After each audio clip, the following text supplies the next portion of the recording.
মই সতৰ্ক কৰি দিব খোজো যে প্ৰত্যক্ষ বা পৰোক্ষভাৱে পাকিস্তানক সমৰ্থন কৰিবলৈ লোৱা যিকোনো প্ৰচেষ্টা অসমৰ মাটিৰ পৰা আমি হ'ব নিদিওঁ আৰু এনেকুৱা ধৰণৰ প্ৰচেষ্টা সংঘটিত হ'লেই অসম পুলিচক পোনছাতে ব্যৱস্থা ল'বলৈ মই নিৰ্দেশ দিছো।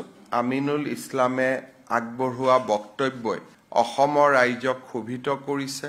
পাকিস্তানক এক প্ৰকাৰ সমৰ্থন কৰা যিটো প্ৰচেষ্টা সেই প্ৰচেষ্টাত আমি সকলো সাংঘাতিকভাৱে আঘাত পাইছো। অসম পুলিচে তেখেতক দেশদ্ৰোহিতাৰ গোচৰত গ্ৰেপ্তাৰ কৰিছে আৰু আদালতে এই ধৰণৰ ঘটনাৰ যথাযোগ্য বিচাৰ কৰিব।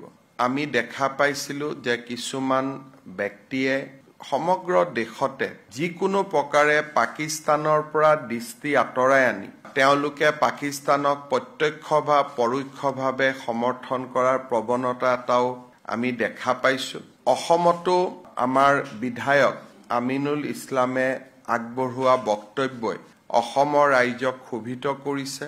পাকিস্তানক এক প্ৰকাৰ সমৰ্থন কৰা যিটো প্ৰচেষ্টা সেই প্ৰচেষ্টাত আমি সকলো সাংঘাতিকভাৱে আঘাত পাইছো।